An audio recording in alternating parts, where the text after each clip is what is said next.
Muy buenos días y bienvenidos un día más a este momento con Dios. Vamos a continuar viendo esas características que nos hacen conocer y adentrarnos más en ese conocimiento de Dios, en su persona, en cómo es Él, en su misma naturaleza.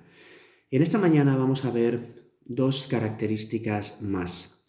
La primera quizás nos va a abrir así los ojos, porque siempre hablamos de Dios como un Dios bueno, como un Dios misericordioso, como un Dios santo, como un Dios justo. Pero también en esta mañana la primera de la que vamos a ver es la ira de Dios. Y muchas veces esa es una parte que no nos gusta, pero Dios se aira también y lo vemos en su palabra. Algunos versículos que nos hablan o nos introducen a esta idea de la ira de Dios. En Juan 3:36 dice: el que cree en el Hijo tiene vida eterna, pero el que rehúsa creer en el Hijo no verá la vida, sino que la ira de Dios está sobre él. Vemos que esa ira está sobre aquel que voluntariamente decide rehusar creer en la persona de Cristo. También nos dice en Romanos 1:18, porque la ira de Dios se revela desde el cielo contra toda impiedad e injusticia de los hombres que detienen con injusticia la verdad. Vemos que Dios se aira contra la impiedad y también contra la injusticia. Él se enfada contra eso. También en Colosenses 3, 5 y 6 dice: haced morir pues lo terrenal en vosotros: fornicación, impureza, pasiones desordenadas, malos deseos y avaricia, que es idolatría, cosas por las cuales la ira de Dios viene sobre los hijos de desobediencia.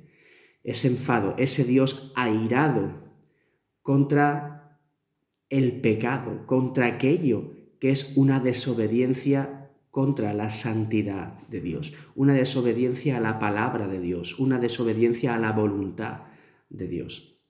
Dice en Efesios 5:6: nadie os engañe con palabras vanas, porque por estas cosas viene la ira de Dios sobre los hijos de desobediencia. En estos dos versículos habla de cosas que enfadan, que molestan a Dios, pero también habla de que para quienes practican estas cosas, habla de esos hijos de desobediencia, aquellas personas que desobedecen los mandatos, los mandamientos de Dios. Y Apocalipsis 16:6, dentro del contexto de las copas de la ira, del último, de esos castigos que caen, de ese derramamiento de la ira de Dios en la tierra contra el pecado que encierra el libro de Apocalipsis.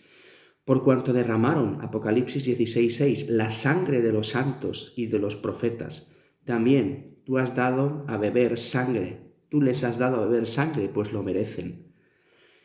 Vemos un Dios que se enfada. La ira de Dios es el justo enojo y su predisposición contra el pecado y contra aquellos que lo practican. Es verdad que decimos que Dios ama a este mundo. Lo vemos en Juan 3:16, de tal manera amó Dios al mundo, que dio a su Hijo unigénito para que todo aquel que en él crea no se pierda, sino que tenga vida eterna. Él ama, él por amor ha dado a su Hijo, pero él no puede consentir el pecado, ni tiene nada que ver con él. Y todo eso es causa de que él se enfade, de que él se aire. Debido a que Dios es santo y es justo, él derrama su ira santa contra todo pecado. Debido a su misma naturaleza, él no puede consentir eso. Él no tiene nada que ver, él no tiene ninguna relación con el pecado, con la injusticia. Y eso es algo que provoca la ira de Dios. Y la ira de Dios, a diferencia de la ira del hombre, no es un impulso incontrolable, como cuando nosotros explotamos y soltamos todo lo que nos sale por la boca y nos enfadamos. Ya ves, no controlamos nada de lo que hacemos ni lo que decimos, porque el enfado nos controla. Ahí no, sino que esa airarse de Dios, lejos de ser un impulso incontrolable, como nos pasa a nosotros. Es una respuesta de su naturaleza. También debido a que el hombre es aquel que comete los pecados, aquel que decide vivir una vida de espaldas a Dios.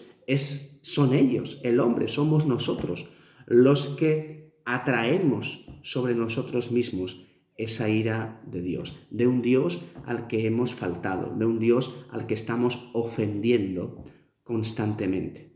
Pero al derramar su ira, Dios muestra su fidelidad y su justicia, porque Él permanece fiel, fiel a su naturaleza, fiel a su palabra. Él no puede consentir, Él dice que Él no da por inocente al culpable. Pero dentro de ver cómo es Dios, que también se enfada, se aira contra todo pecado, contra toda injusticia, nosotros, ¿qué debemos hacer?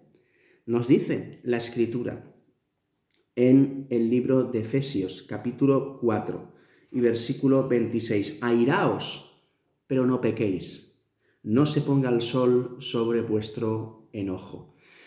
A veces esto nos choca y pensamos que como creyentes, pues tenemos que ser ciertamente mansos, tenemos que ser humildes, por supuesto. Pero el Señor nos insta a enfadarnos.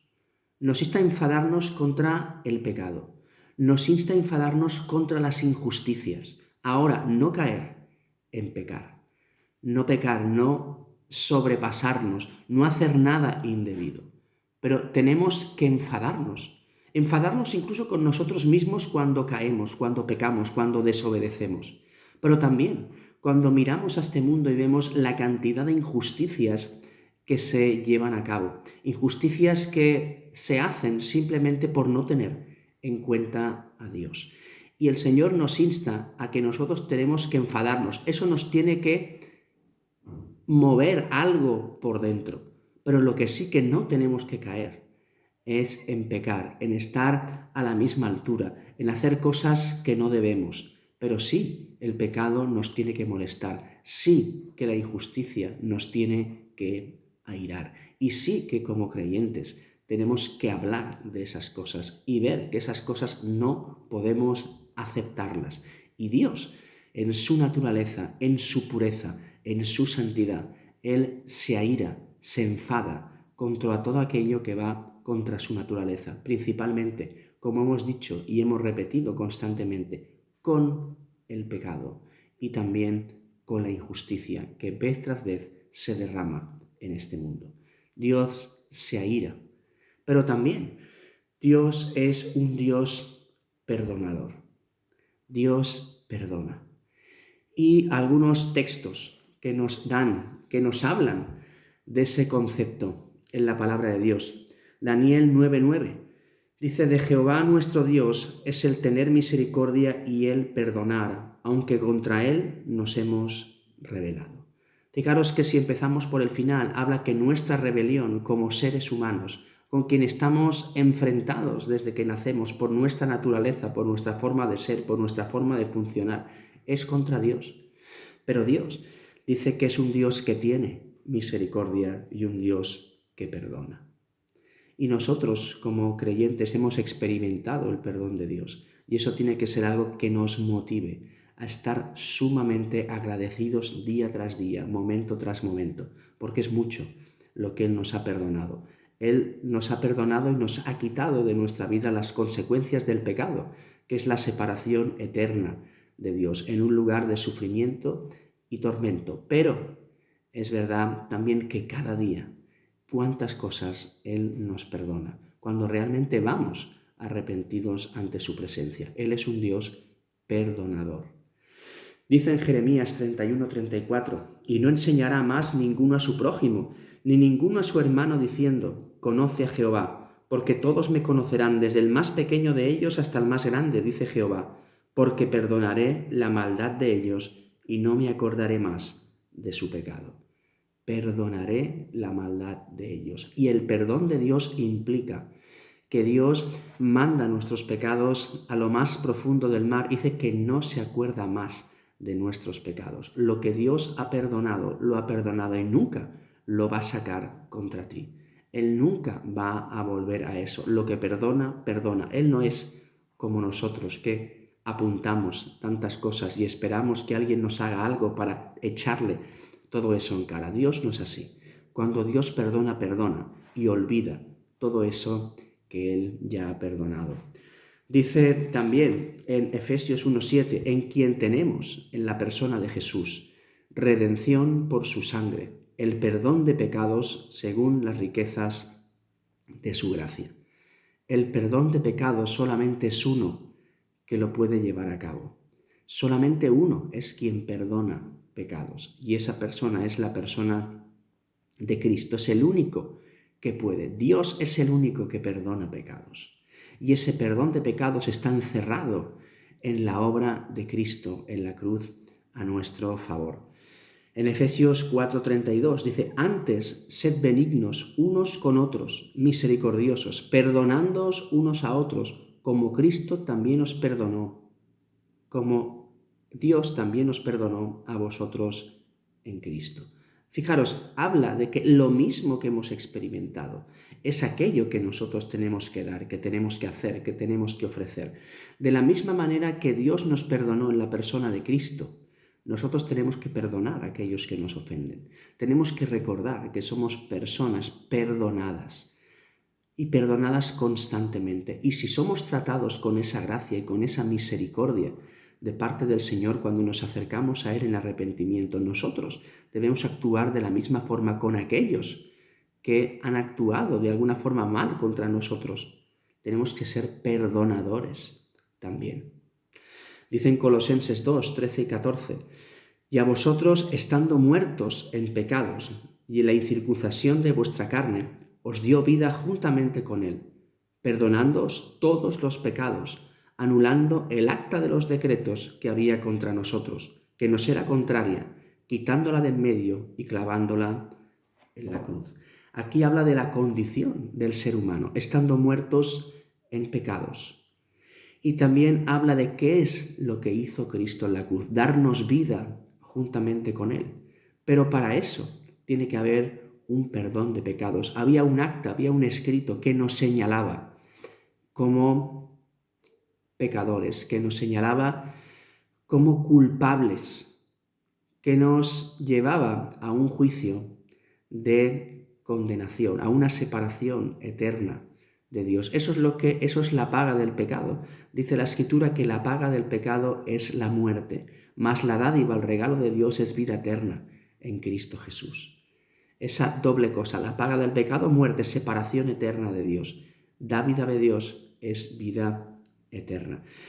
Y el Señor cogió ese acta, ese escrito que nos señalaba, que marcaba todos nuestros pecados, que marcaba nuestra condena, y Él la clavó con Él en la cruz y derramó su sangre para limpiarnos de nuestros pecados, para quitar de en medio todo eso que nos señalaba, todo eso que nos condenaba, para darnos la vida eterna para siempre con Él. Él nos perdonó y Él quitó de en medio la consecuencia del pecado y Él sigue perdonando pecados todos los días en nuestra vida. Entonces, el perdón de Dios marca el gran amor de Dios que tiene por nosotros y cómo Él pagó por nuestros pecados, ese perdón en la cruz por la obra de Cristo. Ese perdón, esa obra de Cristo, cuando abrazamos la obra de Cristo a nuestro favor en la cruz, Dios no nos hace responsables del castigo que nuestros pecados merecen, porque ve que Él pagó ese pago que nosotros debíamos de dar por nosotros. Alguien pagó la pena por nosotros y esa es la persona de Cristo. La sangre de Cristo que se derramó en la cruz es lo que permite a Dios, por su amor, perdonar los pecados, y eso no menoscaba ni su santidad ni su justicia, porque la justicia de Dios se hizo en la persona de Jesús. Dice la Escritura en la segunda carta a los Corintios, capítulo 5, versículo 22, al que no conoció pecado, esta es la persona de Cristo, por nosotros lo hizo pecado. Él cargó con todos nuestros pecados en la cruz, para que nosotros fuésemos hechos justicia de Dios en él. Jesús satisfizo con su sacrificio la justicia de Dios. También es verdad que la obra consumada de Cristo, el consumado es el hasta aquí hice todo lo que venía a hacer en la cruz, hizo que el perdón de pecados estuviera al alcance de todos. Él vino para salvar a todos, pero es cierto que su salvación se hace evidente sola y exclusivamente en aquellos que por fe aceptan su sacrificio, en aquellos que creen en él. Citábamos ese versículo tan conocido de Juan 3:16. De tal manera amó Dios al mundo que dio a su Hijo unigénito, ¿para qué? Para que todo aquel que en él crea, no para todo aquel, sin discriminación, sin nada, sin alguien que no tenga nada, no, para todo aquel que en él crea, para aquel que por obra del Espíritu Santo en su vida es convencido de pecado, de justicia y de juicio. Porque si Dios no se acerca a nosotros, si Dios no nos convence de pecado, no hay salvación posible. Y Él nos convence de pecado, de justicia y de juicio. Y entonces es cuando nosotros pedimos perdón por nuestros pecados. Además, reconocemos el sacrificio de Cristo, le aceptamos como nuestro Salvador, le reconocemos como nuestro Salvador y le entregamos nuestra vida para que sea nuestro Señor. Para el perdón de pecados, la obra de Cristo es suficiente, pero para el perdón de pecados tiene que haber algo indispensable, un arrepentimiento y una confesión delante del Señor para perdón de los pecados. Entonces, en esta mañana hemos visto a un Dios que se enfada también, un Dios que se aira, pero un Dios que perdona. Así es nuestro Dios. Señor, te damos gracias un día más por tu palabra. Gracias, Señor, porque vemos que tú eres un Dios también que no puede consentir el pecado, un Dios que no está aparte ni que gira la cara a las injusticias, sino que realmente eres un Dios que te duele, un Dios que se enfada, Señor, con todo eso, que como hombres hacemos, que vamos contra tu santidad, contra tu justicia. Señor, ayúdanos a tener esa ira santa que tú tienes de no consentir, de enfadarnos con aquello que te hiere, contra aquello, Señor, que va contra ti. Sea nosotros que lo llevemos a cabo, sean otros, Señor, que sea algo que nos moleste, algo que nos enfade, pero ayúdanos, Señor, a que ese enfado nunca traspase los límites de llegar a hacer algo indebido, de llegar a pecar. Pero gracias, Señor, porque tú eres un Dios perdonador. Gracias, Señor, porque tú perdonaste, Señor, el pecado en nuestra vida, las consecuencias de ese pecado. Gracias por haber mandado a tu Hijo, el Señor Jesús, a este mundo, a ocupar nuestro lugar en la cruz, a derramar hasta la última gota de su sangre para limpiarnos de nuestros pecados. Gracias, Señor, porque en ti hay perdón. Y cuántas veces, cuántos momentos al día, Señor, tú nos perdonas. Pero es cierto que tú nos dices que tenemos que ir a ti, Señor, con arrepentimiento, confesando nuestro pecado, pidiéndote perdón. Y tú eres un Dios que perdona, un Dios que echa nuestros pecados hasta lo más profundo del mar y no te acuerdas más de ellos. Gracias, Señor, por ese amor, por esa justicia, Señor, que encierra tu misma persona. Y en esta mañana te entregamos este día y te pedimos de tu dirección y de tu ayuda. En el nombre de Jesús, que el Señor nos bendiga.